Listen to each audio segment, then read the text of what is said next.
यूहन्ना की इंजील उसका 10वां अध्याय और उसकी 25 से 30 आयत तक मैं आपके सामने पढ़ दूंगा। यीशु ने उन्हें उत्तर दिया, मैंने तुमसे कह दिया पर तुम विश्वास करते ही नहीं।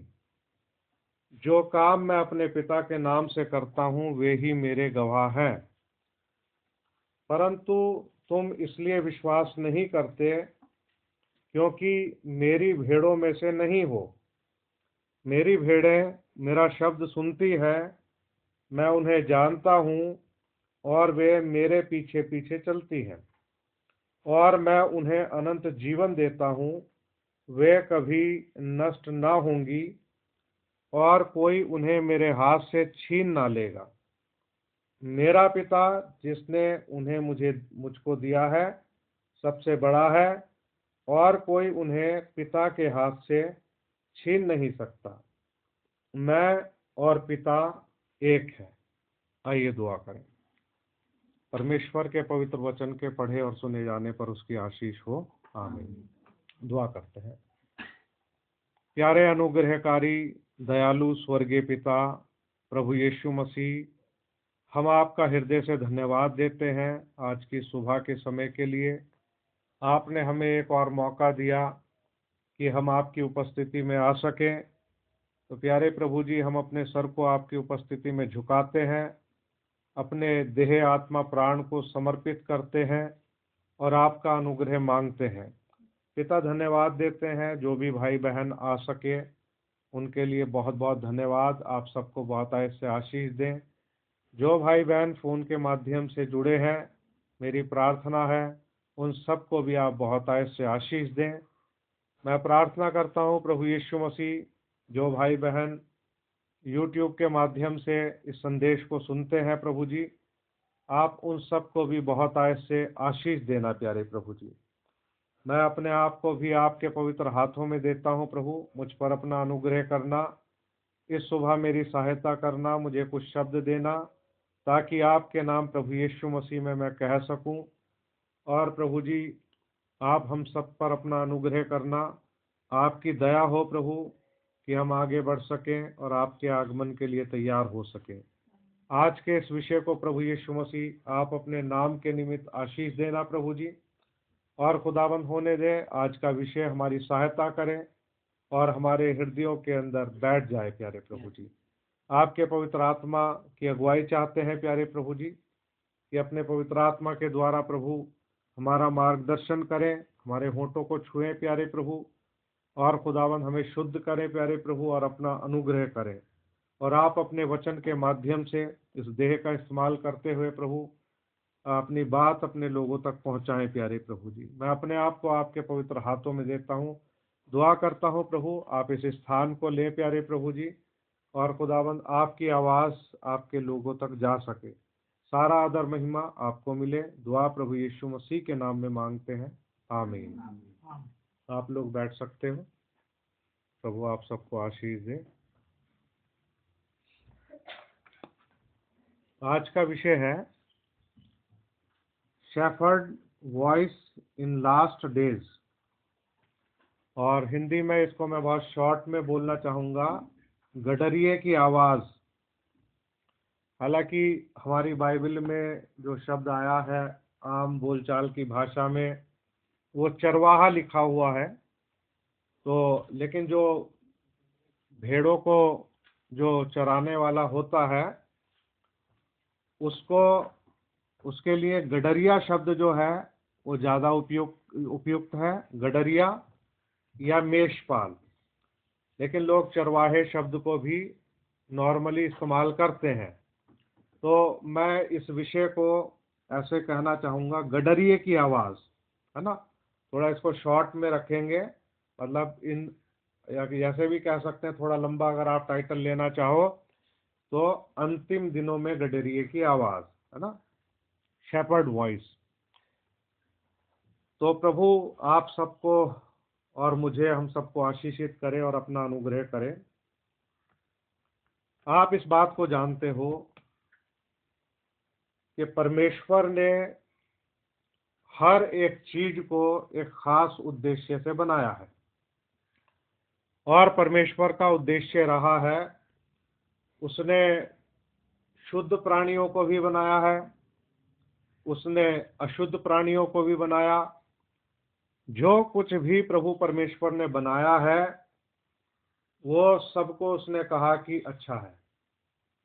मतलब उसने अपने तरफ से जो कुछ भी बनाया वो उसने अच्छा बनाया।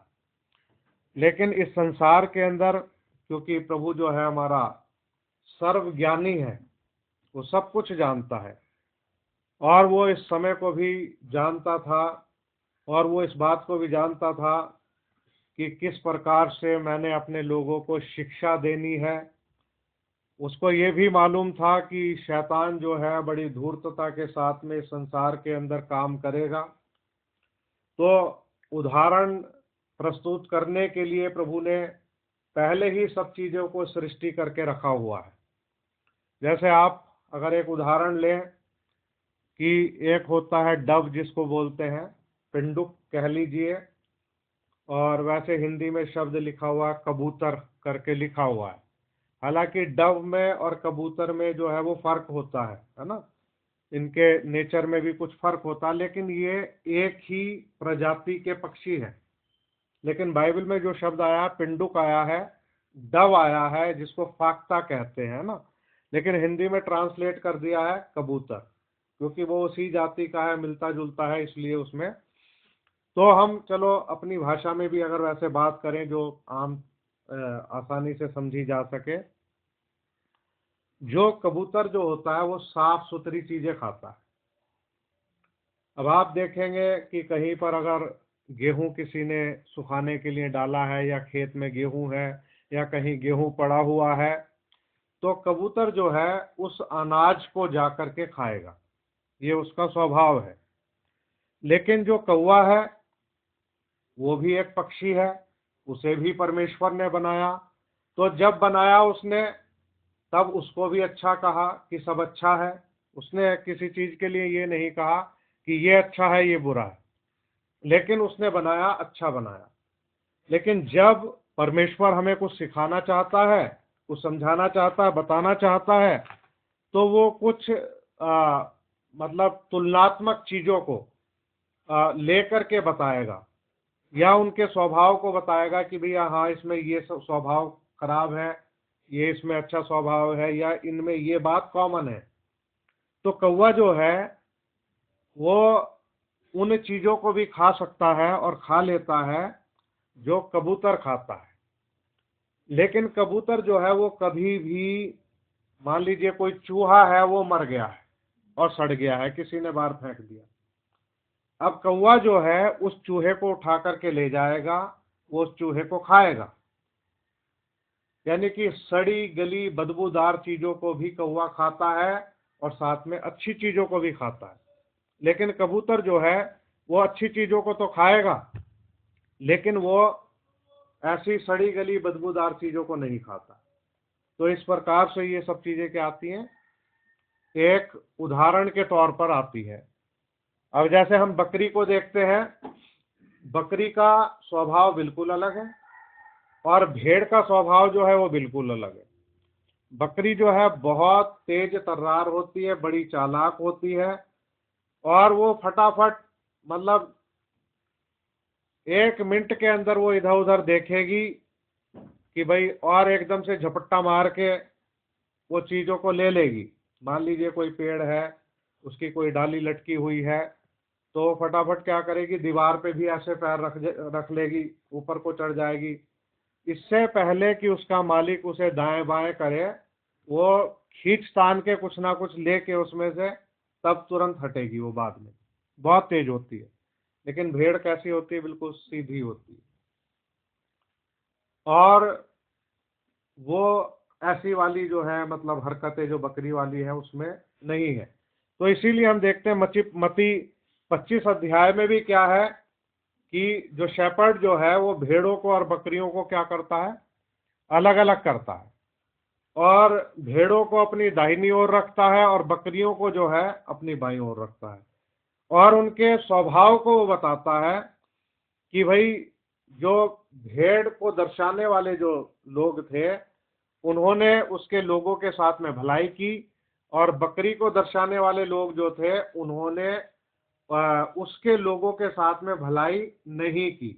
मतलब ऐसा नहीं लिखा कि बुराई की है, लेकिन हाँ उनके साथ में भलाई नहीं की।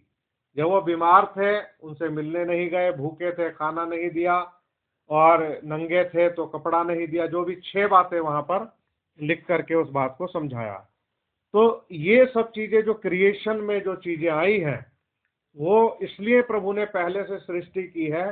जैसे उकाब की सृष्टि की है, तो उकाब को प्रभु बताता है कि भाई उकाब क्या भोजन खाता है, उकाब की पकड़ कैसी है, उसकी दृष्टि कैसी है, उसका उड़ना कैसा है, ये सब चीजें बाइबल बताती है। तो उससे हमें पता चलता है उकाब के बारे में। लेकिन उसका ही बिल्कुल बिल्कुल उसका कह लीजिए नजदीकी जो है वो है गिद्ध। डील डॉल उसका देखोगे वैसा ही है, पंख उसके भी बड़े बड़े हैं, देखने में सब कुछ आपको लगेगा, लेकिन अब वो उसका जो ग्रिप है वो उकाब के जैसी तो नहीं है ना। उड़ भी उतना नहीं सकता, बहुत ऊंचाई पर गिद्ध उड़ता है, क्योंकि बचपन में हमने देखा चील हो गए, गिद्ध हो गए, क्योंकि वहां पे बूचड़ खाना था जहां पर हम थे सहारनपुर में। तो वहां पर तो बहुत बड़े बड़े मतलब गिद्ध, मतलब किसी के घर में भी अगर घुस जाए तो उसे निकालना भी बड़ा मुश्किल होता था। तो आप सोच सकते हो। तो लेकिन उसका स्वभाव जो है बिल्कुल क्या है, अलग है। यानी कि उसका जो भोजन है वो सड़ा गला मतलब भोजन खाता है, लेकिन उकाब जो है उसका ताजा भोजन है। तो इस प्रकार से क्या है, हम इन बातों को समझते हैं कि किस किस प्रकार के पशु और पक्षियों को प्रभु ने सृष्टि की, और सृष्टि इसलिए की ताकि वो हमें बातों को बता सके। तो अब हम यहां पर देखते हैं कि प्रभु यीशु मसीह अपने आप को गडरिया बताते हैं, और प्रभु यीशु मसीह ने कहा कि अच्छा गडरिया मैं हूं। उसने आकर के कहा अच्छा गडरिया मैं हूं।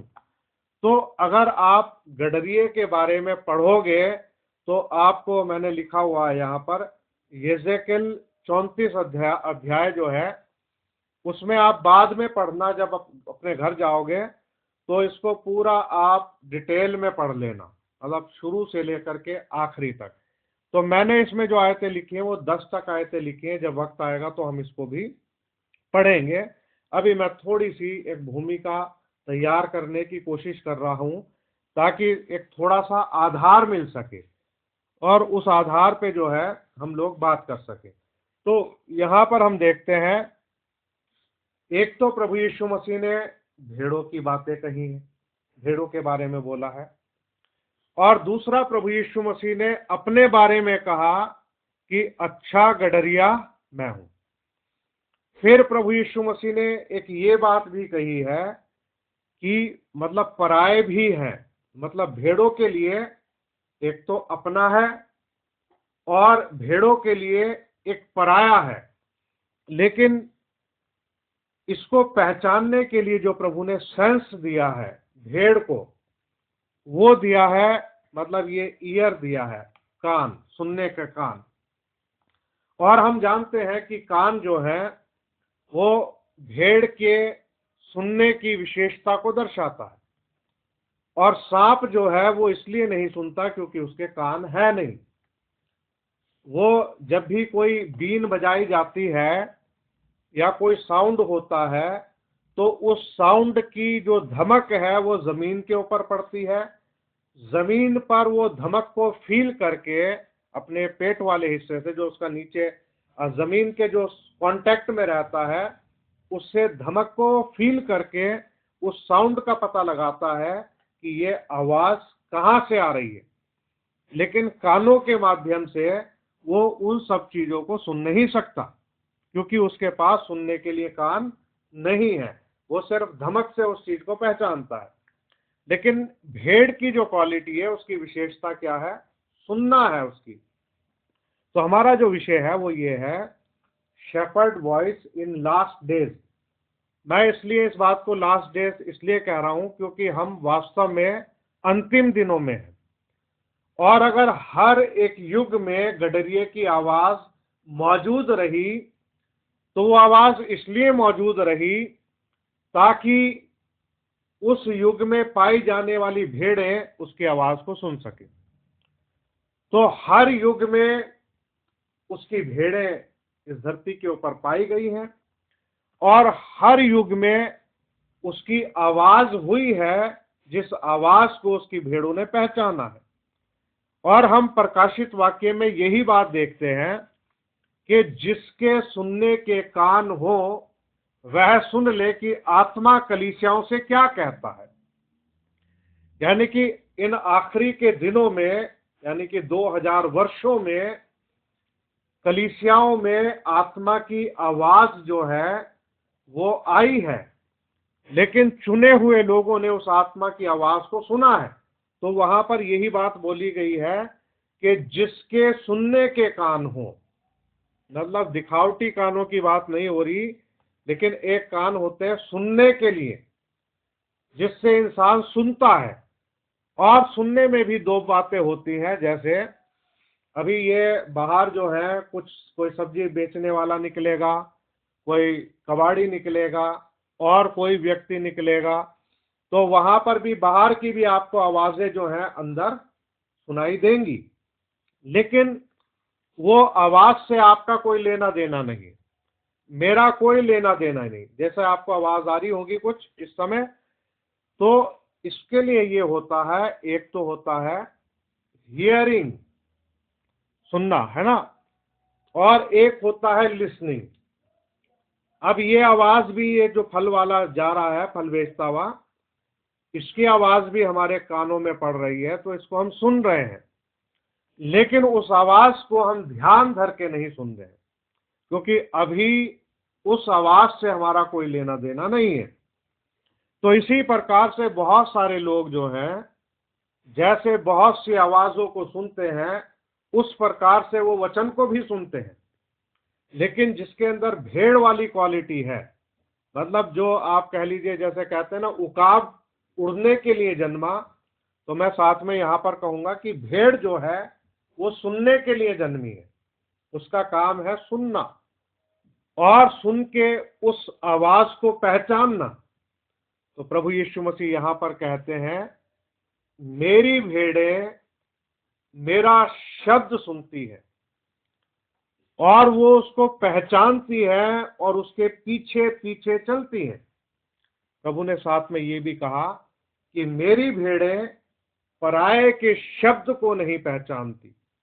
मतलब पराये भी हैं जो आवाज लगाते हैं, उसे बुलाना चाहते हैं, भेड़ को चाहते हैं कि वो भेड़ जो है उन्हें फॉलो करे, क्योंकि भेड़ का काम सुनने का उद्देश्य ये होता है कि जब भेड़ सुनती है, सुनने के बाद में क्या करती है, वो अपने मालिक को पहचान लेती है, हाँ ये मेरे मालिक की आवाज है।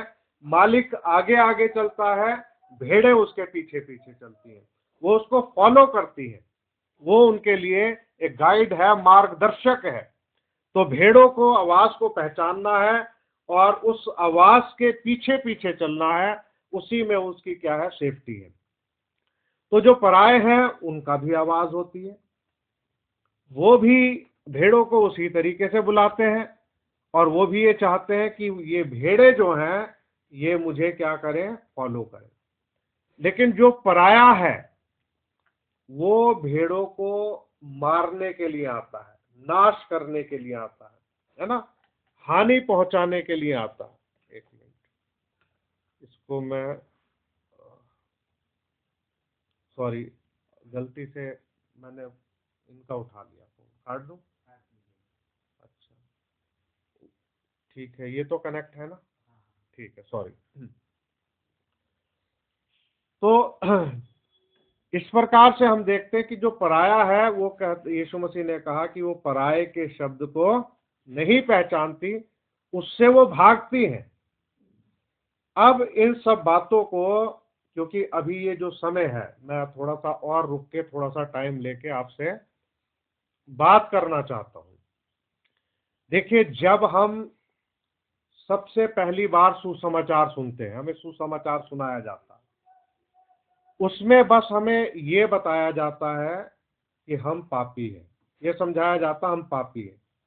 अभी एक व्यक्ति सोचता है कि यार मैंने अपनी जिंदगी में बड़ा झूठ बोला है, उल्टे पुल्टे काम किए हैं और गलत तरीके से जीवन जिया है और मैं तो पाप के तरीके से पैदा भी हुआ हूँ, तो अब मान लेता है कि भाई हाँ मैंने तो गुनाह किया है, मैं पापी हूँ।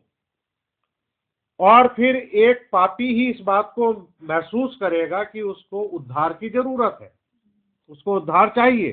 तो जब उसको ये बताया जाता है कि आपके पापों को मिटाने के लिए यीशु मसीह ने क्रूस पर अपना बलिदान दे दिया है, और ये समझा दिया जाता है कि यीशु मसीह था कौन, यानी कि परमेश्वर का पुत्र था वो, और इसी उद्देश्य से आया ताकि वो हमारे पापों के लिए अपना बलिदान दे और अपनी जान दे, मुर्दों में से जी उठे, और जो कोई उस पर विश्वास करे वो नाश ना हो परंतु हमेशा की जिंदगी पाए। सुसमाचार बस इतना ही है कि प्रभु यीशु मसीह मेरे पापों के लिए मारा गया, गाड़ा गया, तीसरे दिन मुर्दों में से जी उठा। इस बात पर जब हम विश्वास करते हैं तो हमने सुसमाचार पर विश्वास कर लिया। अभी हमारा सुसमाचार पर विश्वास हुआ है, हम तौबा करते हैं, तौबा करने के बाद में बपतिस्मा ले लेते हैं, और जब हमारा सही बपतिस्मा और सही पश्चाताप के साथ में बपतिस्मा होता है तो प्रभु इस बात को देखता है, फिर वो हमें दान के रूप में पवित्र आत्मा देता है। और पवित्र आत्मा पाने से क्या होता है कि हम एक ही आत्मा के द्वारा, यानी कि पवित्र आत्मा के द्वारा हमारा प्रभु यीशु मसीह की देह में जन्म हो जाता है, यानी कि उसकी जो देह है, उसकी जो कलीसिया है, यानी कि उद्धार पाए हुए लोगों का जो समूह है, उसमें हमारा जन्म हो जाता है। जैसा लिखा है, जितने लोग उद्धार पाते थे प्रभु उनको उनमें मिला देता था। तो इसलिए भाई ब्राह्मण समझाते हैं कि हमें कलीसिया को ज्वाइन नहीं करना है। ज्वाइन करने का मतलब क्या है कि किसी में आकर के हम सम्मिलित हो गए, ऐसे नहीं है ये मामला। प्रभु उन्होंने कहा कि इंसान तौबा करता है, यीशु मसीह के नाम में बपतिस्मा लेता है, पवित्र आत्मा के द्वारा यीशु मसीह की देह यानी कि कलीसिया में उसका जन्म होता है, अब वो उसका अंग बन गया। तभी वो कहता है कि तुम मसीह की देह के अंग हो। अब जिसका जन्म उसमें हो गया है वो उसका अंग बन गया है ना। तो अब हमें हमारी सारी जिंदगी भर के लिए हमें क्या करना है, क्योंकि ये वचन तो बहुत गहरा है, बहुत विशाल है, ये विस्तृत, जैसे समुद्र की गहराई का कोई अंत नहीं होता, आसमान की ऊंचाई का कोई अंत नहीं है, इसी प्रकार से कोई इंसान ये नहीं कह सकता मैं सारा पवित्र शास्त्र जान चुका हूं, समझ चुका हूं, क्योंकि परमेश्वर अनंत है और हम सीमित हैं। तो हम अपनी सीमित बुद्धि से इसको कितना समझ सकते हैं।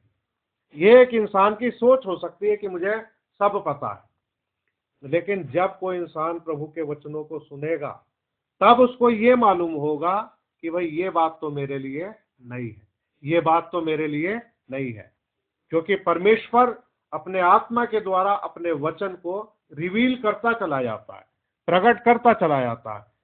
तो ये जो वचन है, अब हमारा जीवन में क्या बाकी है, ठीक है अब हम आ गए हैं, अब हमें अंश अंश करके चेंज होना है, और हमारे बदलाव के लिए सिर्फ प्रभु का वचन है।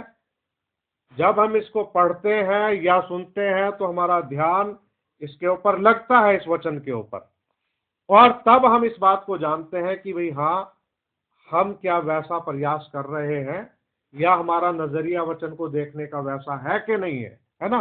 तो इस वचन से ही हमें सही सहायता मिलती है और इसी वचन को ही फॉलो करते हुए हम आगे बढ़ते हैं। तो यहां पर प्रभु यीशु मसीह ने अपने लिए कहा, उसने कहा कि सच्चा गडरिया मैं हूं। प्रभु यीशु मसीह जो है सच्चा गडरिया है। उसने अपनी भेड़ों के बारे में बोला कि मेरी भेड़ें मेरा शब्द सुनती हैं, उन्हें पहचानती है और वो मेरे पीछे पीछे चलती है और वो मुझे फॉलो करती है। तो यहां पर एक्सक्यूज मी, हम एक इस बात को नोट करेंगे प्रभु यीशु मसीह ने जो कहा। प्रभु यीशु मसीह ने कहा कि वो पराये के शब्द को नहीं पहचानती। इसका मतलब ये है कि इस दुनिया के अंदर कुछ ऐसे शेपर्ड भी हैं जो वास्तव में, मतलब कह लीजिए कि शैतान की तरफ से, उनकी भी आवाज इस दुनिया में हो रही है और तरह तरह की आवाजों से ये दुनिया जो है वो भरी हुई है। कोई कुछ बताता है, कोई कुछ बताता है, कोई कुछ बताता है, मतलब जितने लोग उतने प्रकार की आवाजें। लेकिन प्रभु कहता है कि मेरी भेड़ मेरा शब्द सुनती है, उसे पहचानती है। मतलब भेड़ के अंदर ना केवल सुनने की शक्ति है, क्षमता है कि वो सुन पाए, लेकिन उसमें उस आवाज को पहचानने का सेंस भी छिपा हुआ है कि वो बहुत सारी आवाजों के बीच में जो पराये की जो आवाज हो रही है, उन आवाजों के बीच में यानी कि सच्चा जो शेपर्ड है, यानी कि जो भेड़ों का वास्तव में मालिक है, उसकी आवाज को पहचानना और उसको फॉलो करना, उसके पीछे चलना।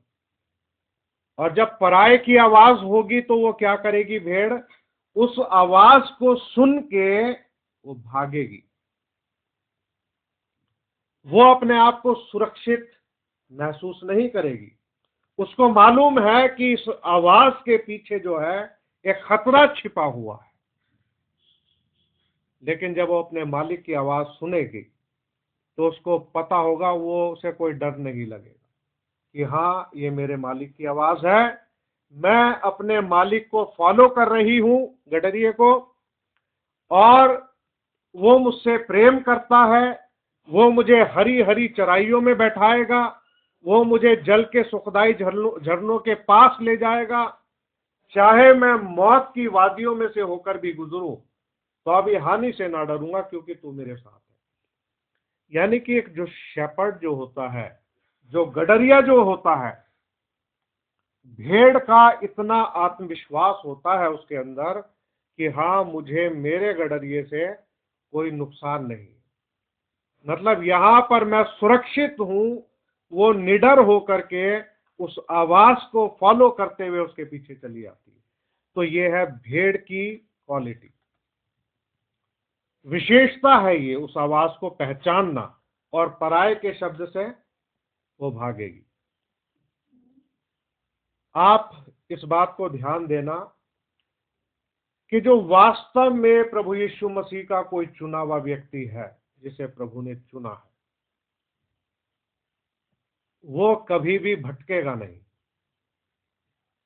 मतलब उसके अंदर केवल प्रभु ने एक ही शक्ति दी है कि वो उस आवाज को पहचाने। बस एक आवाज ही है, वॉइस। जैसे कि हम उसमें देखते हैं ना, प्रकाशित वाक्य 10 अध्याय में, उसमें लिखा है, वरन 7वें स्वर्गदूत के शब्द देने के दिनों में, है ना, जब वो तुरही फूंकने पर होगा तो परमेश्वर का गुप्त मनोरथ उस सुसमाचार के अनुसार जो उसने अपने दास भविष्यद्वक्ताओं को दिया है पूरा होगा।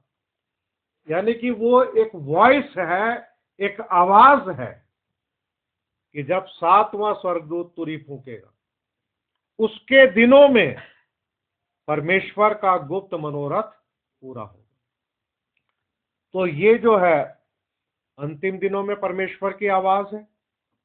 यानी कि वो जो आवाज है वो भेड़ों के लिए एक शेपर्ड की आवाज है।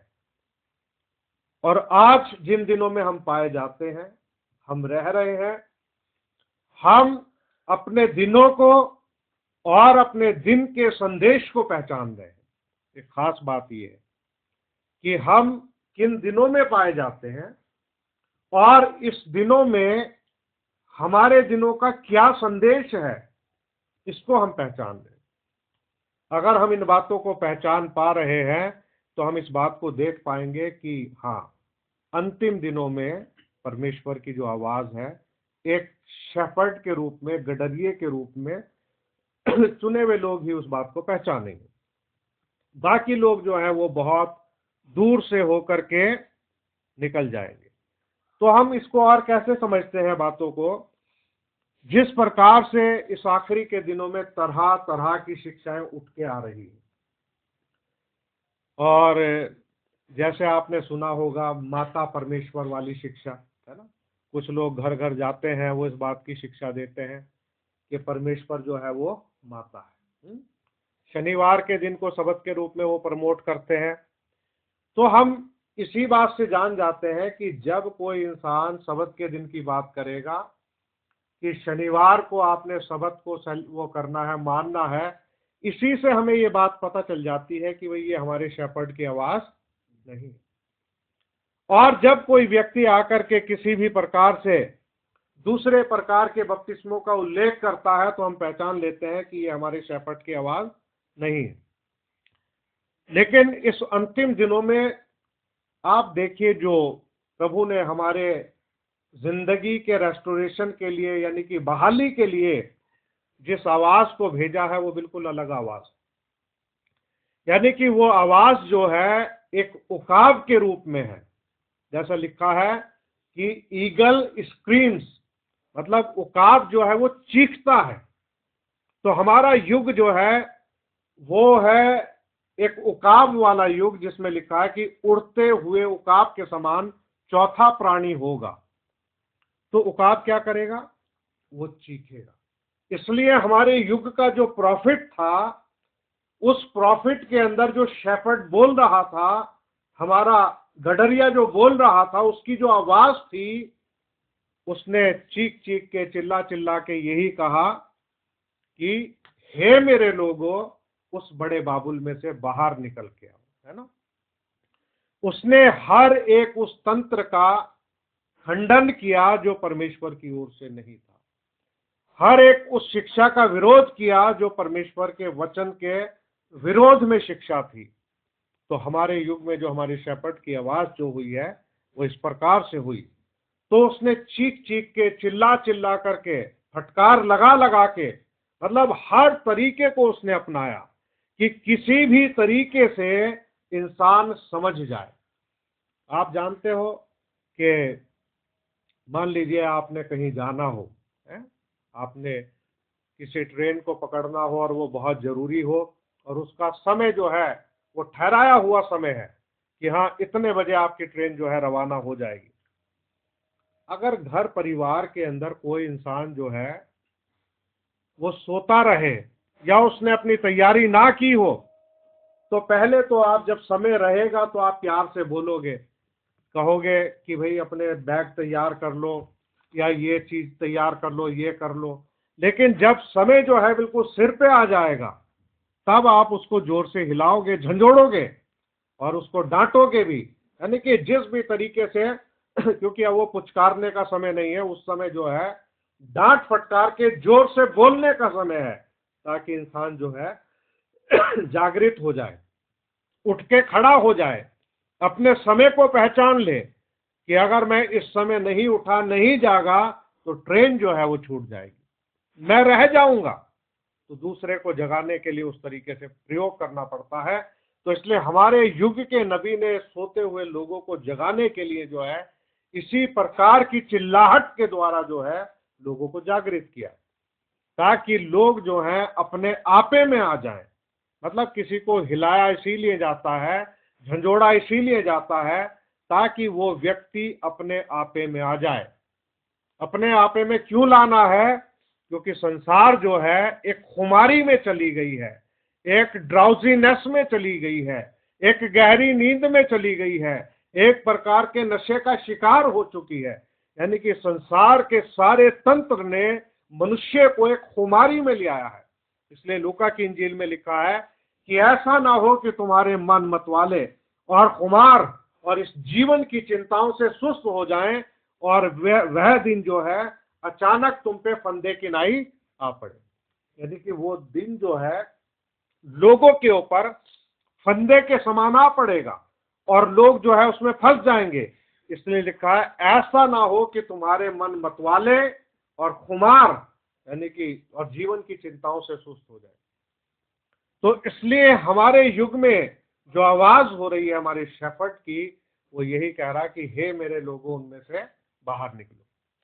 तो जो उसके चुने हुए लोग हैं वो उसकी आवाज को सुन रहे हैं और उसके पीछे चल रहे हैं और उसको फॉलो कर रहे हैं। उसके बाद एक बार जब वो आवाज को पहचान लेते हैं और उन्हें पता चल जाता है कि हमारे मालिक की आवाज ये है, उसके बाद वो पराये के शब्द को नहीं पहचानती, ना उसके पीछे जाती है, बल्कि उससे क्या होता है, भागता है इंसान, डरता है उससे कि नहीं, ये आवाज खतरनाक है, ये हमारे प्रभु की आवाज नहीं है, इस आवाज को हम नहीं सुनेंगे, इस आवाज को नहीं सुनेंगे और हम यहां से जितनी दूर हो सके चले जाएंगे, है ना। यानी कि पराये के शब्द को वो नहीं पहचानते। तो इस तरीके से हम देखते हैं। लेकिन जो डव जो है, ईगल स्क्रीम, उकाब चीखता है, डव लीड्स, और जो पिंडुक जो है वो क्या, मार्ग दिखाता है। मार्ग दिखाने के लिए जो है वो पिंडुक है। अभी इस युग में प्रॉफिट तो आकर के चला गया, लेकिन अब परमेश्वर अपने पवित्र आत्मा के द्वारा 5 फोल्ड मिनिस्ट्री में होकर के क्या कर रहा है, लीड कर रहा है, मार्ग दिखा रहा है। तो ये जो जब लीड किया जाता है किसी को, तो ये तो वचन की बात आ जाती है, फिर वचन से समझाया जाता है, शिक्षा दी जाती है और बताया जाता है। अब ये जरूरी नहीं है कि हर एक प्रचार जो है वो चीख चीख के किया जाए, हर एक प्रचार जो है वो चिल्ला चिल्ला के किया जाए, ये जरूरी नहीं। आप देखिए कि जो टीचर्स होते हैं, शिक्षक जिसको कहते हैं, क्लास के अंदर जब टीचर टीच करता है किसी विषय को, तो कभी भी वो चीखता और चिल्लाता नहीं।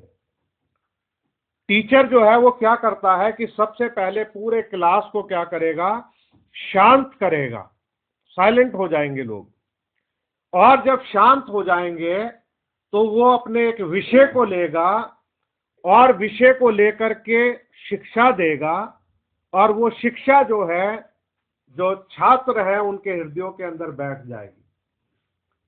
मतलब सीखने के लिए हमें अपने आपे में रहना जरूरी है, और उसके लिए हमें शांत बने रहना चाहिए, ताकि एक शांत वातावरण में हम सही विषय को सही रीति से सीख सके। अब अगर हर प्रचारक ये सोचने लगे कि भैया हाँ, मैं चीखूंगा, मैं चिल्लाऊंगा, मैं जोर लगाऊंगा, तो इस प्रकार से लोग जो है उछल कूद तो मचाएंगे, इसमें कोई शक की बात नहीं है। और मैं ये नहीं कहता कि उछल कूद नहीं मचाना चाहिए, ठीक है, जब उछल कूद मचाने की जरूरत हो तो इंसान मचाए, लेकिन जब टीचिंग की बात हो, शिक्षा की बात हो, तो उस समय ध्यान से उन चीजों को क्या करना चाहिए, सीखना चाहिए। यानी कि जो लोग शांत रह करके प्रभु के वचन को सिखाते हैं या उस वचन की शिक्षा देते हैं, तो वहां पर जो है आप समझ लीजिए कि पिंडुक मार्ग दिखा रहा है, डव जो है वो लीड कर रहा है, वचन के द्वारा लीड कर रहा है, सिखा रहा है। अब हमारे प्रभु यीशु मसीह जो थे, प्रभु यीशु मसीह एकांत में अपने चेलों को सारी बातें क्या बताया करते थे, हर एक दृष्टांत बताते थे, लेकिन चेले क्या करते थे, उन बातों को ध्यान से सुनते थे, उन बातों को ध्यान से सीखते थे और अपने मन के अंदर बसा लेते थे, अपने हृदय के अंदर उन बातों को बैठा लेते थे, क्योंकि ये वचन जो है हमें जीने के लिए जरूरी है। जब ये वचन को जीना पड़ता है किसी व्यक्ति को, तो उस वक्त जो है आपका कुछ भी बाहरी कुछ दिखाई नहीं देगा, सिर्फ आपका एक काम प्रकट होगा। तो मैं आपको एक उदाहरण देना चाहता हूं। मान लीजिए आपके घर में कोई गेस्ट आ गया, तो जब आपके घर में गेस्ट कोई आएगा और आपने उसको पानी पिलाना है, तो आप क्या करोगे, किचन में क्या उछल उछल के जाओगे, हो हल्ला मचाते हुए, मतलब शोर मचाते हुए उछल उछल के जाओगे किचन में?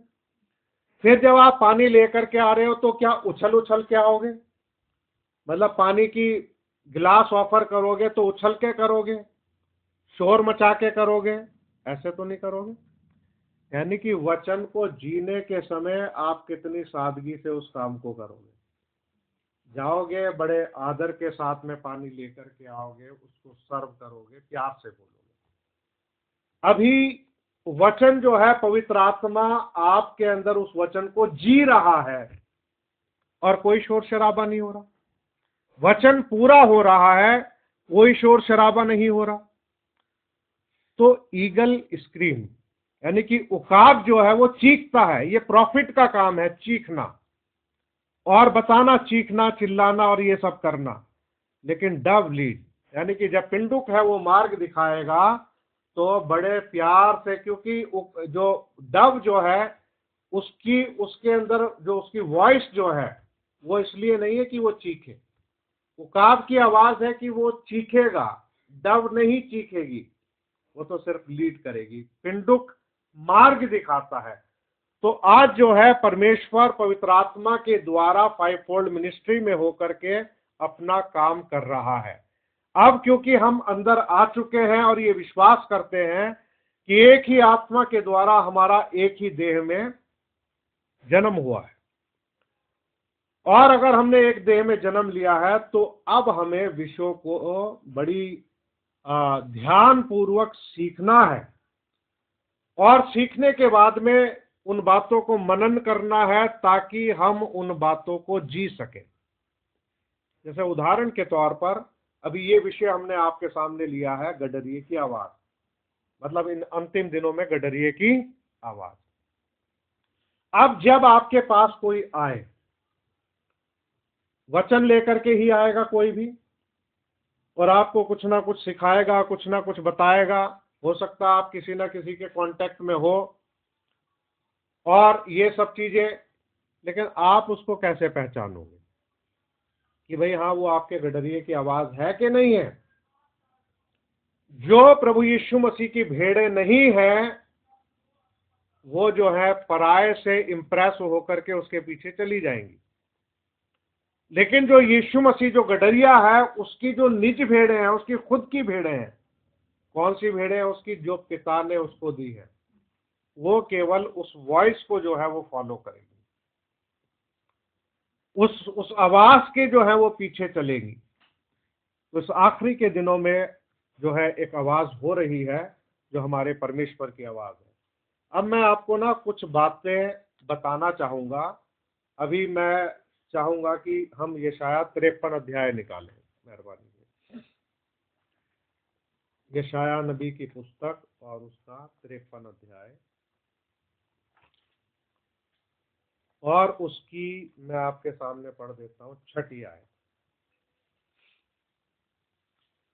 हम तो सब के सब भेड़ों के समान भटक गए थे, हम में से हर एक ने अपना अपना मार्ग लिया, और यहोवा ने हम सबों के अधर्म का बोझ उसी पर लाद दिया। यहां पे क्या लिखा है? हम तो सब के सब भेड़ों के समान भटक गए थे। यशायाह इस बात की भविष्यवाणी करता है, सबकी बात करता है, हम तो सबके सब भेड़ों के समान भटक गए थे, भटके हुए थे।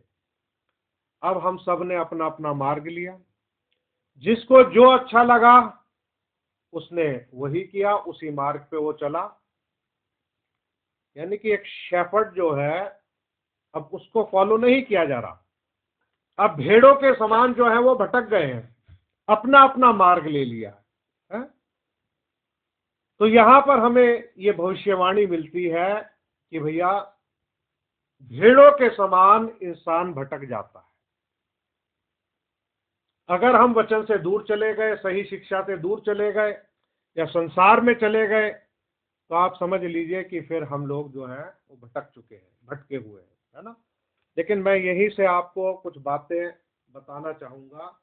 एक तो ये मैंने आपके सामने बात रखी है, और इस बात को हमें मानना पड़ेगा कि यशायाह ने ये बात कही कि हम सब के सब भेड़ों के समान भटक गए थे। अच्छा, एक और मैं आपके सामने मेहरबानी से जरा आप निकालिए, अगर मुझे वो मिल जाए जगह, मत्ती 9:36 निकालिए जरा।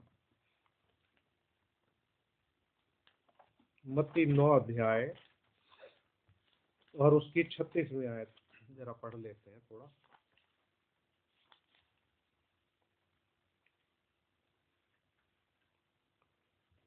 और 36 यहाँ लिखा है, जब उसने भीड़ को देखा तो उसको लोगों पर तरस आया, क्योंकि वे उन भेड़ों के समान जिनका कोई रखवाला ना हो, व्याकुल और भटके हुए से थे। यहां प्रभु यीशु मसीह क्या बता रहे हैं कि वो उन भेड़ों के समान जिसका कोई रखवाला ना हो, व्याकुल और भटके हुए से थे। व्याकुलता आप जानते ही हो किसे कहते हैं।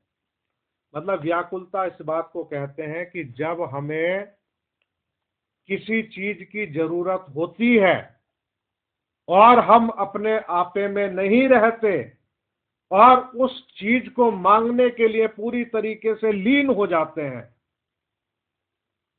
कि हमें ये चीज चाहिए ही चाहिए, यानी कि सब कुछ हमारा जो है बदल जाता है बिल्कुल। मतलब एक अंदर का ऐसा वातावरण हो जाता है, यानी कि व्याकुलता की प्रार्थना, जैसे हन्ना थी, व्याकुलता की उसकी प्रार्थना थी। मतलब उस स्थिति में पहुंच जाना कि इंसान के शब्द भी ना निकल सके, केवल होंठ ही हिलते हों, ये इनकी व्याकुलता थी। यानी कि लोग ऐसे व्याकुल और भटके हुए से थे, जैसे भेड़ें जो हैं वो व्याकुल हो जाती हैं, भटक जाती हैं, जिसका कोई रखवाला ना हो। क्योंकि भेड़ अपने आप को खुद मार्ग नहीं दिखा सकती, वो उसको रास्ते की पहचान नहीं है। उसके लिए तो ये है, उसका शेपर्ड होना चाहिए और उसकी आवाज को वो फॉलो करते करते चली जाए। जहां पर कोई शेपर्ड नहीं है, कोई आवाज नहीं है, तो भेड़ों का क्या हाल होगा? जैसे भटक चुकी हैं, उनको कुछ नहीं पता, राइट जाना, लेफ्ट जाना, सीधे आगे पीछे, कुछ मालूम ही नहीं उनको, क्योंकि उनको एक दूर डिस्टेंस का दिखाई नहीं देता है। प्रभु ने उनको सुनने की शक्ति दी है। तो ये व्याकुल और भटके हुए से थे। प्रभु को तरस आया इस बात को देख करके। उसने भीड़ को देखा कि भाई ये तो उस जिसका कोई रखवाला ना हो, उन भेड़ों के समान है। फिर प्रभु ने कहा कि खेत पके तो बहुत है और खेत के स्वामी से कहो कि मजदूरों को भेज दे। तो यहां पर भी हम देखते हैं एक ऐसी स्थिति, क्योंकि यशायाह ने भविष्यवाणी की थी, उसने बताया था, अब लोगों की दशा ऐसी ही हो गई थी कि वो व्याकुल और भटके हुए थे। वजह क्या है कि जब अपना अपना मार्ग इंसान ले लेता है तो वो भटक जाता है, और एक बार भटक गया तो वो वापस आ नहीं सकता जब तक सही शेफर्ड की आवाज उसको सुनाई ना दे, वापस नहीं आ सकता, है ना। तो आइए मैं आपको यजेकिएल 34 अध्याय में लेके चलता हूं। यजेकिएल नबी की पुस्तक, उसका 34 अध्याय और उसकी पहली आयत से मैं आपके सामने पढ़ूंगा। एक मिनट, इसको रिसेट कर ले। ठीक है, 34 जी। इसका मैं पहली आयत से आपके सामने पढ़ूंगा। हालांकि चैप्टर बहुत ही महत्वपूर्ण है, लेकिन सारा पढ़ नहीं सकते। यहोवा का ये वचन मेरे पास पहुंचा, हे मनुष्य के संतान, इस्राएल के चरवाहों के विरुद्ध भविष्यवाणी करके उन चरवाहों से कह, परमेश्वर यहोवा यूं कहता है, हाय इस्राएल के चरवाहों पर जो अपने अपने पेट भरते, क्या चरवाहों को भेड़ बकरियों का पेट ना भरना चाहिए? अब यहां पर क्या हो गया, चरवाहों को, जो शेपर्ड हैं, उनके ऊपर हाय बोला जा रहा है कि हाय उन चरवाहों पर। अब चरवाहे क्या कर रहे हैं, क्योंकि आप इस बात को भी जानते होंगे कि भाई एक तो भेड़ों का मालिक होता है और एक जो है नौकर होते हैं, वो भी शेपर्ड का काम ही करते हैं, लेकिन भेड़ें उनकी होती नहीं है। जब कोई जंगली जानवर आता है तो वो क्या है, भेड़ों को छोड़ के भाग जाते हैं डर के मारे। तो यहां पर हम देखते हैं कि लिखा है कि वो चरवाहे अपना पेट भर रहे हैं, बजाय इसके कि आत्मिक रीति से उनका पोषण हो भेड़ बकरियों का। लेकिन चरवाहे क्या कर रहे हैं, अपना पेट भर रहे हैं। उनको ये चाहिए, कोई भी मीटिंग होगी, कोई भी प्रोग्राम होगा, कुछ भी होगा, किसी के भी घर जाएंगे, उनके जहन में ये उद्देश्य है कि 2 गाने गाएंगे, छोटे वचन करेंगे, दुआ करेंगे, उसके बाद दिमाग में ये भरा रहता है कि भाई हमें कुछ मिलना चाहिए। मतलब उनका घर से निकलना, विजिट करना, उद्देश्य यही है, पैसा। वो पैसे के लिए जो है मतलब विजिट करते हैं कि उनको पैसा मिलना चाहिए। तो यहां पर लिखा कि वो अपने पेट को भरते हैं, भेड़ बकरियों की चिंता नहीं करते हैं वो। तुम लोग चर्बी खाते, ऊन पहनते और मोटे मोटे पशुओं को काटते हो, परंतु भेड़ बकरियों को तुम नहीं चराते। अब भेड़ बकरियों को जो फीड मिलना चाहिए वो काम उन्होंने छोड़ दिया है कि भाई भेड़ बकरियों को ले जाएं, हरी हरी चराइयों में उनको चराएं ताकि उनका भी पेट भरे, लेकिन उसको नहीं चराएंगे, लेकिन क्या करेंगे, चर्बी खाएंगे, ऊन पहनेंगे, मोटे मोटे पशुओं को मारेंगे, ये इनका काम है। सुख विलास का जीवन जीना, खाना पीना है, उनकी चिंता नहीं। तुमने बीमारों को बलवान ना किया, ना रोगियों को चंगा किया, ना घायलों के घावों को बांधा। अब देखिए, बीमार जो है उसको क्या है, बल की जरूरत है?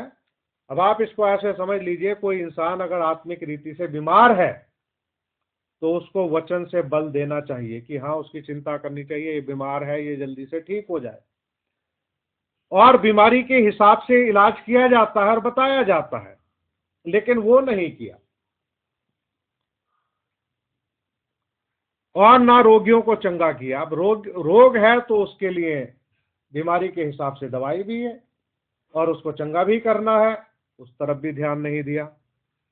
ना घायलों के घावों को बांधा, ना निकाली हुई को लौटा लाए, ना खोई हुई को खोजा, परंतु तुमने बल और जबरदस्ती से अधिकार चलाया है। तो आजकल क्या ऐसा ही नहीं हो रहा? जगह जगह ऐसा ही हो रहा है, यानी कि बल और जबरदस्ती से अधिकार चलाया जा रहा है। मतलब लोग अपने हिसाब से सब चीजों को सेट करते हैं, तय करते हैं कि किसके साथ क्या व्यवहार करना है। और मुझे डर है कि कहीं एंड टाइम मैसेज के अंदर भी ये चीजें तो नहीं घुस चुकी हैं। ये तो अंदर के हालात ही बता सकते हैं। कहीं आज के चरवाहे ऐसे ही तो नहीं हो गए हैं कि भाई हाँ, मेरा पेट भरे, मुझे चर्बी मिले, बढ़िया कपड़ा पहनूं, अपना अपना पेट भरने वाली बात। क्योंकि जो बाहर के लोग हैं वही तो विश्वास करके अंदर आए हैं। अगर कलीसिया में लोग करप्ट हो सकते हैं तो पास्टर क्यों नहीं करप्ट हो सकते? हो सकते हैं, पॉसिबिलिटी है, लेकिन ये सबको चेक करने की जरूरत है कि भैया मैं कैसा शेपर्ड हूं, मैं कैसा गडरिया हूं, क्या मैं अपनी चिंता करता हूं या औरों की चिंता करता हूं।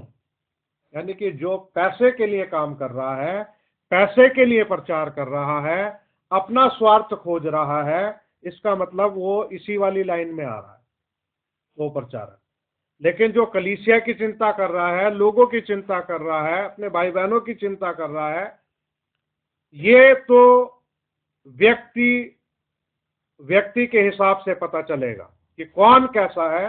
इंसान खुद को जांच करके ही देख सकता है। वे चरवाहे के ना होने के कारण तितर बितर हुई और सब वन पशुओं का आहार हो गई। मेरी भेड़ बकरियां तितर बितर हुई हैं, वे सारे पहाड़ों और ऊंचे ऊंचे टीलों पर भटकती थी। मेरी भेड़ बकरियां सारी पृथ्वी के ऊपर तितर बितर हुई और ना तो कोई उनकी सुधि लेता था, ना कोई उनको ढूंढता था। इस कारण हे चरवाहों, यहोवा का वचन सुनो।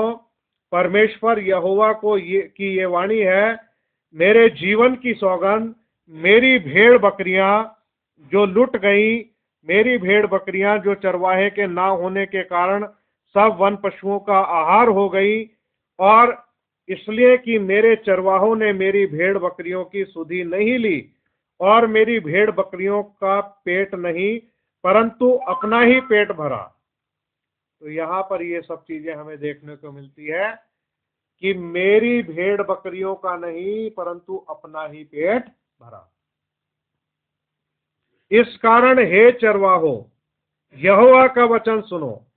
परमेश्वर यहोवा यूं कहता है, देखो मैं चरवाहों के विरुद्ध हूं और मैं उनसे अपनी भेड़ बकरियों का लेखा लूंगा और उनको फिर उन्हें चराने ना दूंगा। तो प्रभु इस बात को कहता है कि मैं चरवाहों के विरुद्ध हूं। जो भी शेफर्ड है या मेषपाल है, गडरिये हैं, मैं उन सब के विरुद्ध हूं। वो कह रहा कि मैं हिसाब लूंगा अपनी भेड़ बकरियों का। अब जब हिसाब की बात आती है तो अगर प्रभु यीशु मसीह की भेड़ बकरी है तो हर एक पास्टर को ये चाहिए कि हर एक व्यक्ति को वचन के अनुसार सच्चा बपतिस्मा दे यीशु मसीह के नाम में।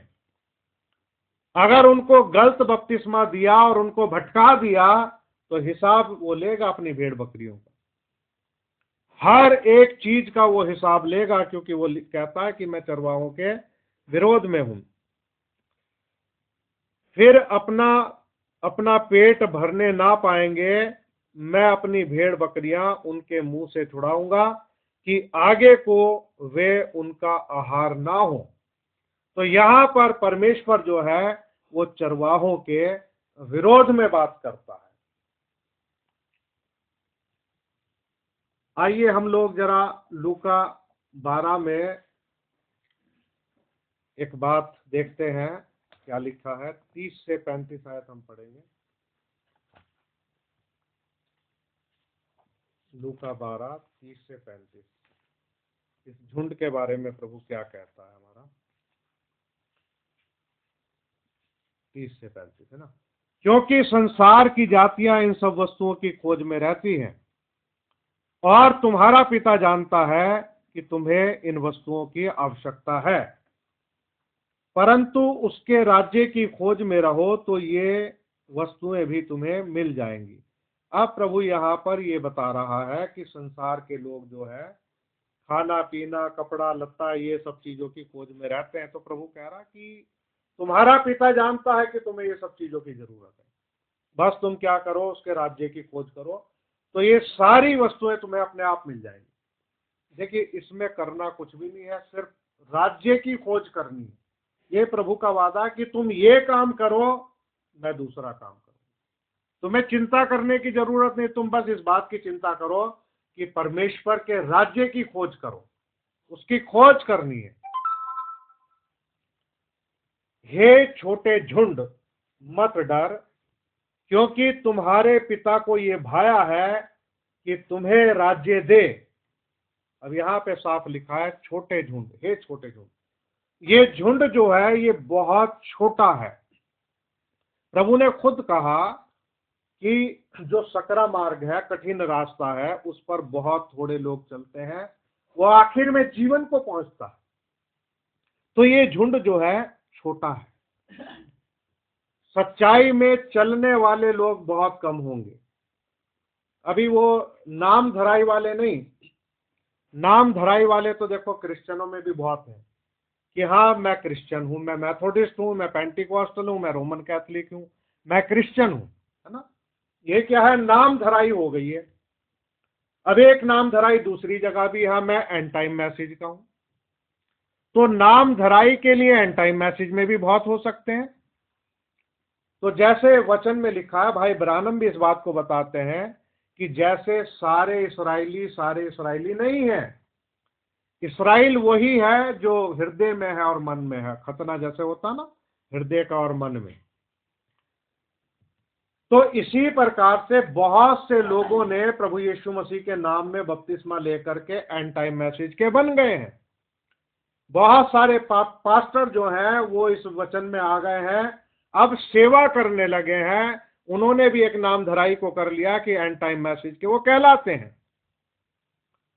लेकिन मैं उन एंड टाइम मैसेज के लोगों की बात नहीं कर रहा हूं, ना ही मैं मिशनों के लोगों की बात कर रहा हूं। मैं तो उन लोगों की बात कर रहा हूं कि छोटा झुंड उनसे बनता है जो चलने वाले लोग हैं। कौन से चलने वाले लोग हैं? पहले, इससे पहले यीशु मसीह छोटे झुंड की बात करे, वो क्या बात करता है? वो कहता है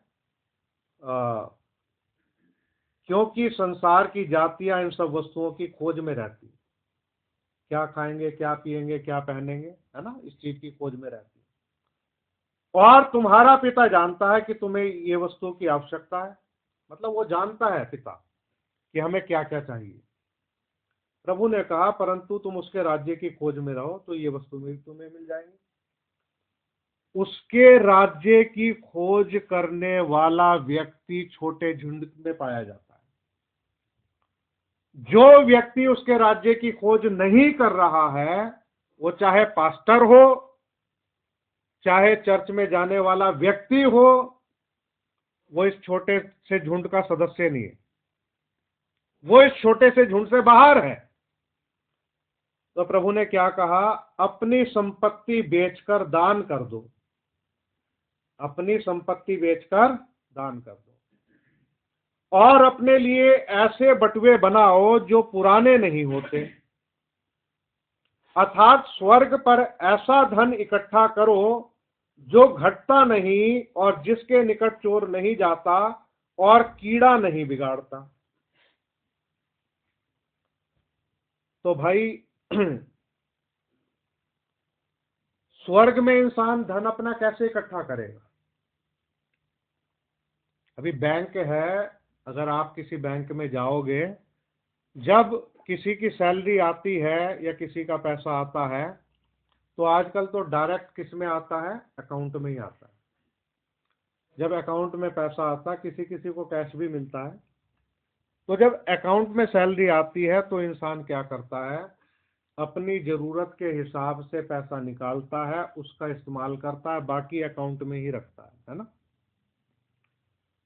तो अकाउंट जो खुले हुए हैं, जैसे मान लीजिए कोई इंडियन बैंक है या सेंट्रल बैंक है या पंजाब नेशनल बैंक है, तरह तरह के नाम के बैंक जो है, वो बैंक कहाँ पाए जाते हैं? वो स्वर्ग में है बैंक, या वो बैंक धरती के ऊपर है? तो प्रभु तो ये कह रहा है कि अपना पैसा स्वर्ग में इकट्ठा करो। इसका मतलब स्वर्ग में भी पैसे डालने का कोई तरीका होगा, कोई जरिया होगा।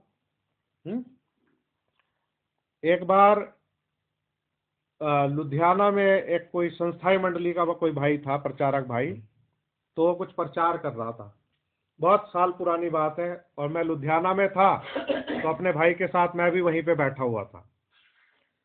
तो भाई पता क्या बोले?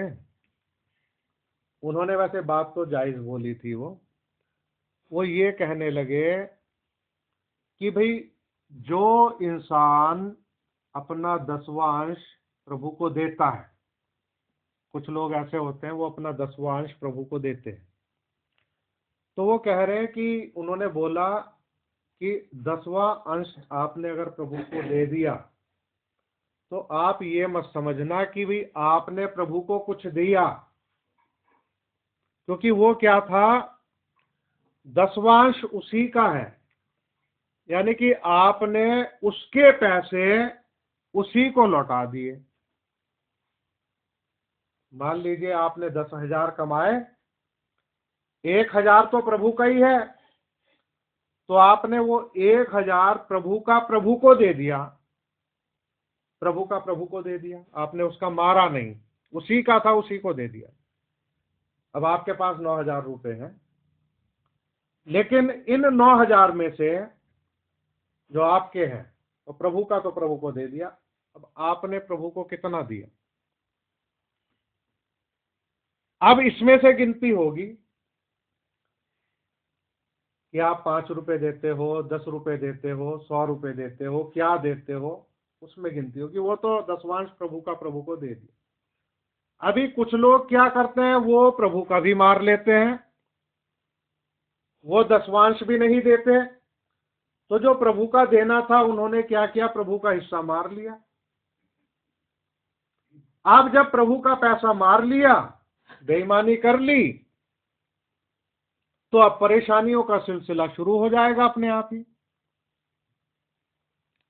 पेड़ है, कच्चे फल झड़ जाएंगे, मतलब जो कुछ भी आपके पास में है उसमें भी आपको अब घाटा ही मिलेगा। मतलब प्रभु का मारने के बाद आप सोचोगे मैंने प्रभु का मार लिया और अब मेरे पास में थोड़ा ज्यादा हो जाएगा, मेरा खर्चा अच्छा चलेगा। ये इंसान की भूल है। एक बार एक प्रचारक भाई ने बताया, उन्होंने कहा कि भाई एक व्यक्ति था उनके चर्च में, बड़ा संपन्न था, उसका काम अच्छा चल रहा था, सब कुछ अच्छा चल रहा था। अब वो पास्टर साहब जो थे उन्होंने अपने चर्च में एक बॉक्स रखा हुआ था।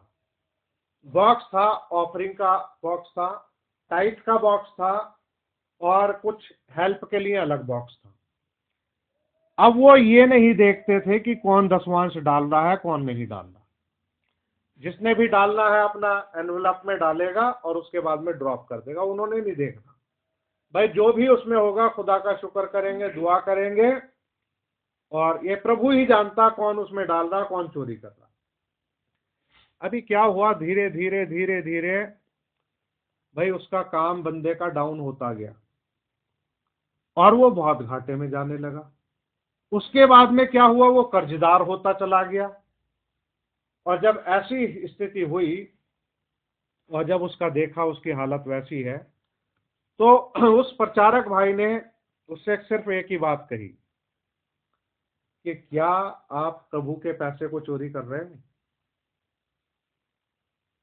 कहीं आपकी ये दुर्दशा जो हुई है उसकी वजह ये तो नहीं है कि आपने सोचा होगा कोई इंसान तो चलो देख नहीं रहा, क्योंकि नाम लिख करके कोई डालता नहीं है, लेकिन प्रभु देख रहा है कि उसमें कौन डाल रहा है कौन नहीं डाल रहा। तो वो दसवांश जो है वो नहीं डाल रहा था। उसने इस बात को माना कि भाई हाँ मैंने दसवांश डालना बंद कर दिया था। अब क्या हुआ, जो ब्लेसिंग थी, जो उन्नति थी, तरक्की थी, सब कुछ था, क्या था, सब उसके पास से खिंचता हुआ चला गया। और जब तक वो दसवांश दे रहा था वो पूरी तरीके से मतलब ठीक था, उसका काम धंधा सब कुछ एकदम बढ़िया चल रहा था। तो जो लुधियाना वाले पास्टर जो थे उन्होंने इसी बात को बोला कि आप खुद इस बात को बैठ करके सोच के देखो कि भाई आपने पास्टर को कब क्या दिया। क्या आपने पास्टर को कुछ दिया? कि दसवांश तो खुदा का था, आपने खुदा का खुदा को दे दिया, लेकिन पास्टर को आपने क्या दिया? बैठ के सोचो। तो इस प्रकार से वो अपनी बात को कह रहे थे। हालांकि हमारा प्रचार पैसों के ऊपर या पैसों के लिए नहीं होता है लेकिन हाँ कुछ लोगों को थोड़ा जगाने के लिए जरूर होता है।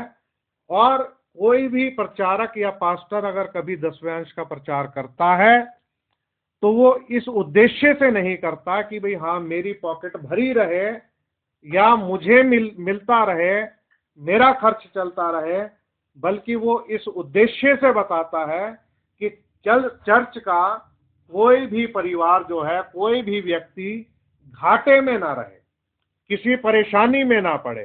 क्योंकि जो जो लोग प्रभु को दसवांश देते हैं तो प्रभु का ये तो वादा है कि वो किसी चीज की घटी नहीं होने देता, वो कमी नहीं होने देता।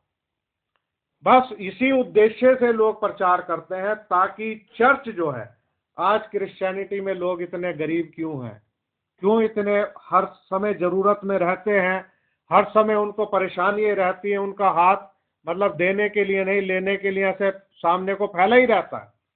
उसका कारण यही है, उसकी वजह यही है कि लोग जो हैं प्रभु के साथ में ईमानदार नहीं है, वो उसके साथ ईमानदार नहीं है। और ईमानदार ना होने की वजह भी है, वजह यह है कि लोगों को प्रभु पे विश्वास नहीं है।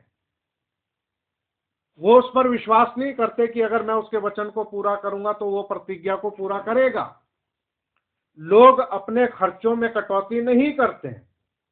वो ये नहीं सोचते हैं कि ठीक है मैं दसवांश दूंगा प्रभु को, उसके बाद जो भी मेरी मुट्ठी में बचेगा मैं प्रभु से प्रार्थना करके उसका सदुपयोग करूंगा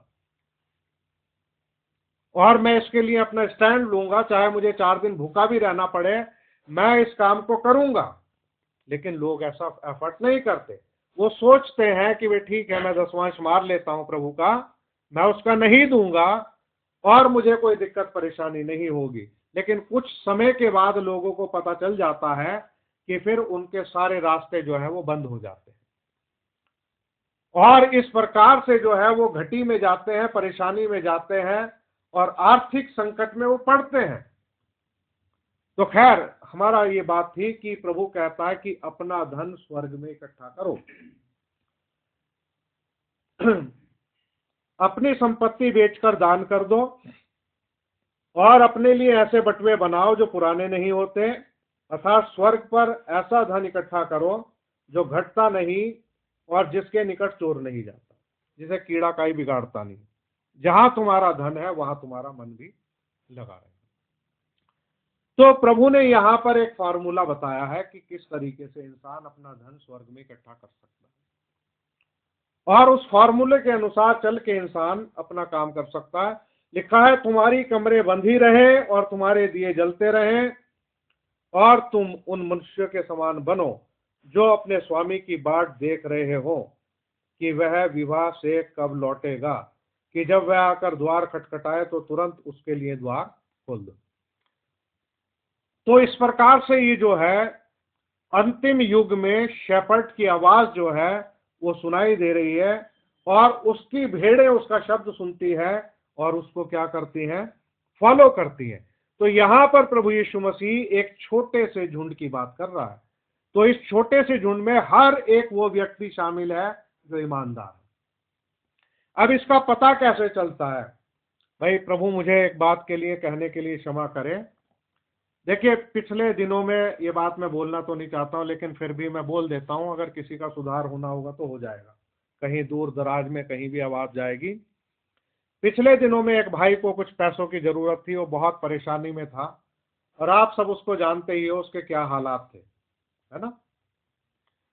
तो जो पास्टर लोग जो थे, जो मतलब इन चीजों का प्रचार करते हैं कि अपना धन स्वर्ग में इकट्ठा करो, आपको ऐसा करना चाहिए, वैसा करना चाहिए, मतलब एक आध को अगर छोड़ दिया जाए तो लोगों ने जवाब तक नहीं दिया। सरकारी नौकरी करने वाले पास्टरों ने भी अपनी 500 रुपए के लिए भी मुट्ठी नहीं खोली। ऐसे भी पास्टर थे, 500 रुपए के लिए। उसकी वजह क्या थी? कभी उनका 10,000 रुपए किसी ने मार लिया होगा। मतलब एक मुसलमान व्यक्ति ने उसको 500 रुपए भेजे। एक सरकारी नौकरी करने वाला पास्टर एंड टाइम का, उससे इतना नहीं हुआ कि वो 1,000 रुपए भेज के मदद कर दे। संस्थाई मंडलियों के कुछ विश्वासी भाइयों ने कभी 2,000 से, कभी 5,000 से इस प्रकार से मदद की है, लेकिन इन पास्टरों ने नहीं की। तो अब आप खुद ही सोच लीजिए जी, जो संपन्न लोग हैं उन्होंने फोन तक नहीं किया, हाल नहीं पूछा। ऐसे ही भैया बड़े बड़े पास्टरों का भी हाल है। तो किसी भी व्यक्ति ने उस व्यक्ति को उस परेशानी में से निकालने के लिए कोई कदम नहीं उठाया। तो वचन जब हम पढ़ते हैं तो इसमें हमें हकीकत कुछ और दिखाई देती है। जब हम लोगों के प्रचार सुनते हैं तो उनकी बातों में कुछ और सुनाई देता है, और जीवन में, कामों में अंतर वो कुछ दिखाई नहीं देता। प्रयास करने वाले लोग नहीं हैं। तो भाई फिर आप अपना धन स्वर्ग में कैसे इकट्ठा करोगे? हैं? कैसा ऐसे करोगे? आज तो हालात मतलब ऐसे ही है कि सलीब को ऐसे उठाओ पीछे से कि सारा बोझ यीशु मसीह के ऊपर ही आ जाए।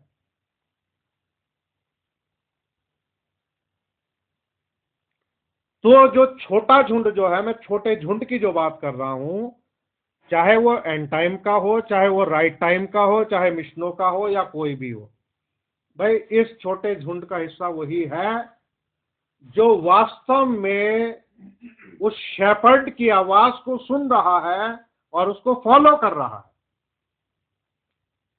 जो अपने गडरिये की आवाज को सुन के फॉलो नहीं कर रहा, वो इस छोटे से झुंड का हिस्सा नहीं है। नहीं तो दुनिया में तो बहुत सारे लोग हैं, एंड टाइम मैसेज के भी बहुत हैं, जगह जगह हैं, दुनिया भर में। तो प्रभु यीशु मसीह यही कह देते हैं है थोड़े, मतलब छोटे से थोड़ा सा बड़ा, बहुत बड़ा नहीं लेकिन मीडियम वाला झुंड तू मत डर। अगर वो प्रभु कह रहा कि हे छोटे झुंड मत डर, इसका मतलब ये है कि ये झुंड छोटा है और छोटा ही रहेगा, और इसमें जो सदस्य हैं वो बहुत थोड़े होंगे, वही होंगे जो अपने गडरिये की आवाज को फॉलो करने वाले होंगे। आइए हम एक और वचन को देखेंगे कि हमें प्रभु क्या बताता है। पहला पतरस 2 अध्याय और उसकी 25वीं आयत, बस समाप्त करेंगे इसको।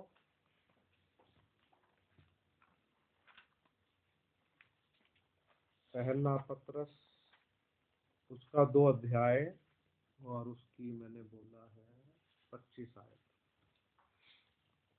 यहां लिखा है, क्योंकि तुम पहले भटकी हुई भेड़ों के समान थे, पर अब अपने प्राणों के रखवाले और अध्यक्ष के पास लौट आए हो। ये हमें बाइबल बताती है। पहले हम भटकी हुई भेड़ों के समान थे, भटके हुए थे, इधर उधर ना जाने कहां कहां, लेकिन अब जो हमारे प्राणों का रखवाला है, कहा ना कि वो मेरे जी में जी ले आता है, प्राणों का रखवाला और अध्यक्ष के पास लौट आए हो। यानी कि महान शेपर्ड एक ही है, प्रभु यीशु मसीह, जो कहता है कि मैं अपनी भेड़ों के लिए अपना प्राण देता हूं। उसी को ही अपनी भेड़ों को चराना चाहिए। लेकिन जो पुलपिट के पीछे मनुष्य जो खड़ा होता है, वो प्रभु की आवाज को तो दबा देता है, लेकिन क्या करना शुरू कर देता है, अपना ही काम शुरू कर देता है कि कैसे मेरा पेट भरे, कैसे मुझे पैसे मिले, कैसे मैं अच्छे कपड़े पहनूं, कैसे मैं अपने बारे में सोचूं। भेड़ों की चिंता नहीं है। हाँ, भेड़ों का ऊन उसको चाहिए, गर्म कपड़े पहनने, सब कुछ चाहिए, लेकिन भेड़ों को चराना नहीं है। लेकिन अगर पुलपिट के पीछे खड़ा हुआ एक शेपर्ड जो है, उस महान शेपर्ड के हाथ में दे दे कि प्रभु ये भेड़ें तेरी हैं, तू इनसे बात कर कि ये तेरी आवाज को सुन सके, ये तुझे फॉलो कर सके। इसलिए हर एक अच्छा शेपर्ड जो है, मनुष्यों में से जैसे पतरस को चुना था कि तो मेरी भेड़ों को चरा, उनकी रखवाली कर, मेरे मेमनों को चरा, प्रभु ने कहा 3 बार उससे कहा कि क्या तुम उससे प्रेम करता है।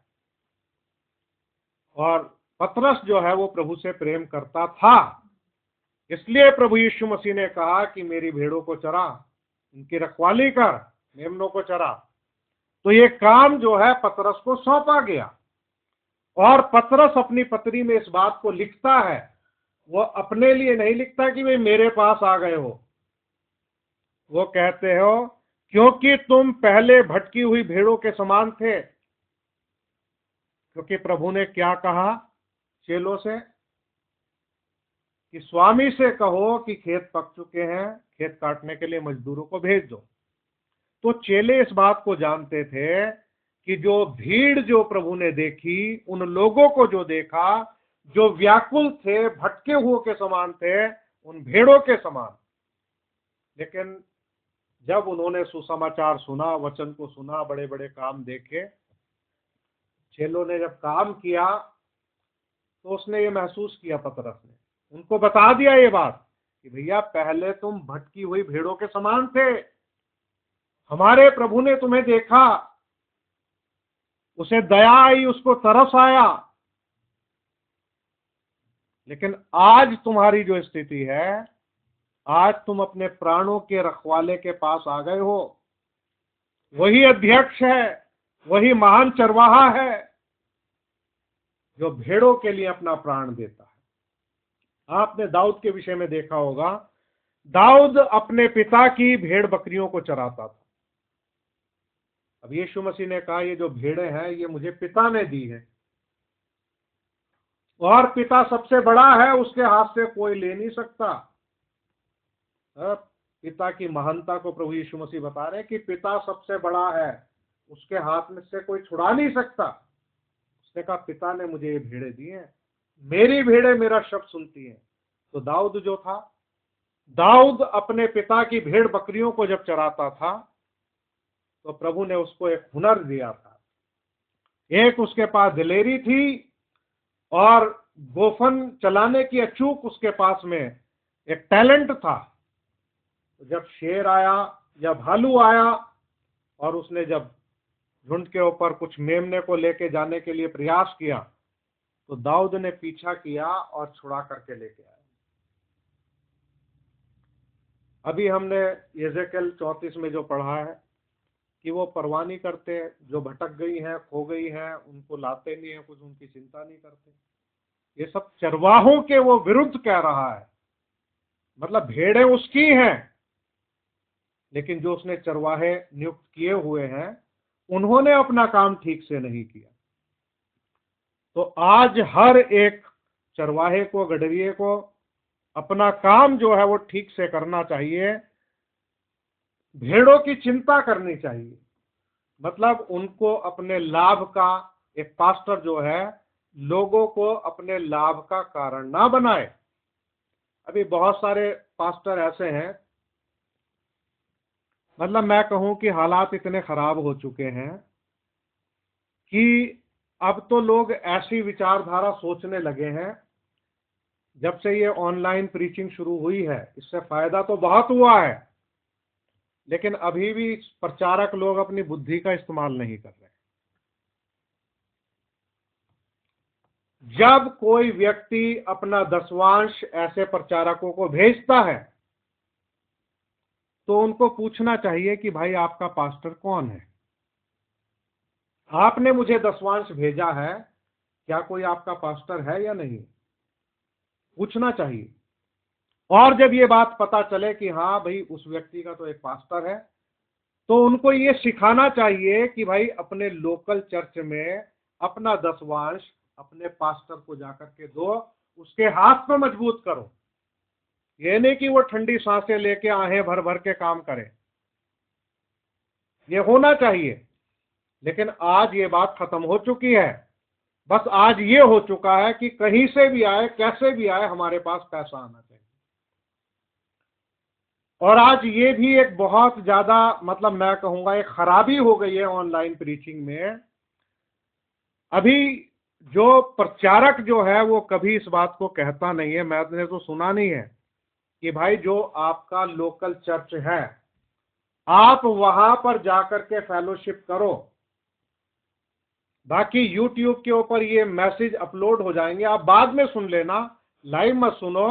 आप अपने लोकल चर्च में जाकर के मीटिंग अटेंड करो, वहां जाकर के सुनो। अब एंड टाइम मैसेज में जो है चर्च भी है, पास्टर भी है, लेकिन लोग क्या कर रहे हैं, दूसरे प्रचारकों की प्रीचिंग सुन रहे हैं घर में बैठ करके, घर से बाहर नहीं निकलते। तो ये सब हालात जो हैं ये खराब हो रहे हैं। वचन से उनको फायदा नहीं हो रहा, नुकसान हो रहा है। उसकी वजह यह है क्योंकि पास्टर जो है करेक्शन नहीं कर रहे हैं। अपना प्रचार तो कर रहे हैं लेकिन करेक्शन नहीं कर रहे हैं कि भाई आप अपने लोकल चर्च में जाओ, वहां फेलोशिप करो, अपना दसवांश, अपनी भेंट वहां पर दो, उनके हाथ मजबूत करो। तो इस प्रकार से जो है चर्च जो है बस डिस्टर्ब हो रहे हैं। और जो मतलब मैं कह दूं कि जो बेअकल लोग हैं, जिनमें बुद्धि की घटी है, वो लोग इस काम को करने में बहुत ज्यादा लगे हुए हैं। तो ऐसा नहीं करना चाहिए कि अगर इंसान को घर में बैठे वचन मिल रहा है तो वो चर्च में ही ना जाए। तो ये बहुत ज्यादा खराबियां जो है वो पैदा हो रही है। इनका भी सुधार जो है वो बहुत जरूरी है। अगर किसी का भी कोई पास्टर है और कहीं फेलोशिप होती है तो उनको अपना दसवांश वहीं पर ही देना चाहिए, वही फेलोशिप करनी चाहिए, और इस प्रकार से प्रभु के आगमन के लिए तैयार होना चाहिए। तो यहाँ पर क्या लिखा है कि तुम पहले भटकी हुई भेड़ों के समान थे और अब अपने प्राणों के रखवाले और अपने अध्यक्ष के पास पहुंच चुके। तो ये पतरस इस बात को लिख करके बता रहा है तो हमारे प्राणों का रखवाला कौन है, हमारा अध्यक्ष कौन है, अब हम उसके पास आ गए। तो आप ये सोचिए कि अगर आप वास्तव में वचन पे विश्वास करते हो तो आपको उस महान गडरिये की आवाज को फॉलो करना है, उसके पीछे चलना है, और उसकी आवाज इसी वचन में पाई जाएगी। और एक सच्चा प्रचारक जो है वो कभी भी आपको अपने पीछे नहीं लगाएगा, वो यही कोशिश करेगा कि आप जो है प्रभु यीशु मसीह को फॉलो करें, प्रभु यीशु मसीह के पीछे चले। जैसे यूहन्ना था, अपने युग का, अपने समय का एलिया, अपने दिनों का एलिया एक बड़े काम के लिए आया था। वो किस लिए आया था? कि मसीहा की पहचान करा दे ताकि लोग मसीहा को फॉलो करें। और जब उसने देखा कि उसके चेलों ने इस बात पे विश्वास कर लिया है, वो उसको फॉलो करने लगे हैं, तब उसने कहा अब मेरा ये हर्ष पूरा हुआ, मेरा ये आनंद पूरा हुआ, अवश्य है कि वो बढ़े और मैं घटूं। ये बात यूहन्ना कहता है कि अवश्य है।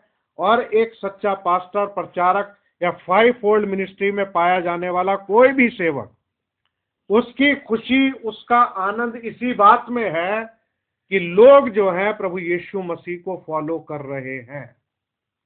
और हम सबको ही प्रभु यीशु मसीह को फॉलो करना चाहिए, उसी की आवाज को सुनना है, उसी की आवाज के पीछे हमें चलना है। तो अंतिम दिनों में उस गडरिये की आवाज को हम सुन रहे हैं। प्रभु आपको आशीष दे। आइए अपने स्थानों पर खड़े हो जाएंगे और प्रार्थना करेंगे। प्यारे अनुग्रहकारी दयालु स्वर्गीय पिता, मैं आपका हृदय से धन्यवाद देता हूँ, आपकी महिमा, बढ़ाई और प्रशंसा करता हूँ।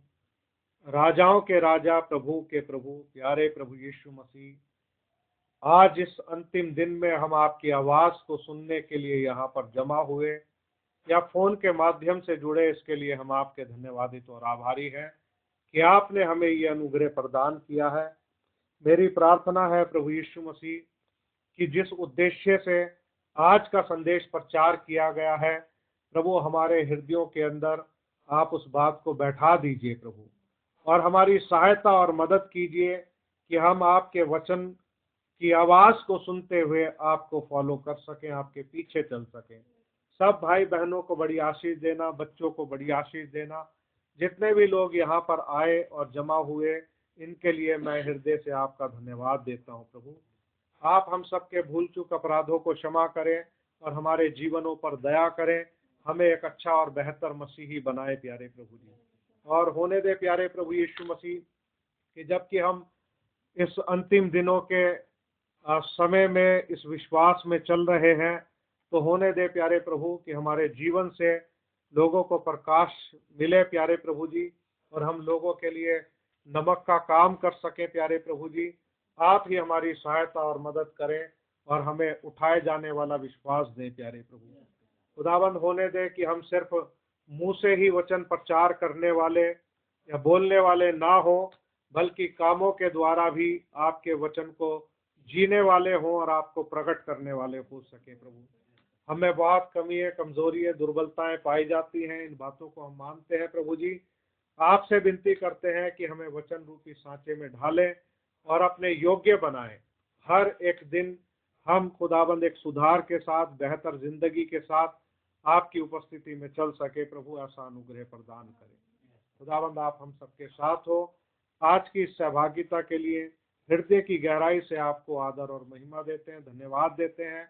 हमारा धन्यवाद आपको ग्रहण हो प्यारे प्रभु जी। इस प्रार्थना को अपने उद्धारकर्ता और चंगा करने वाले परमेश्वर प्रभु यीशु मसीह के नाम में मांगते हैं, आमीन। अब हमारे प्रभु यीशु मसीह का अनुग्रह अब से लेके हमेशा तक कुल ईमानदारों पर और इस छोटे से झुंड पर होता रहे, आमीन। सभी भाई बहनों को शालोम। प्रभु आप सबको आशीष दे।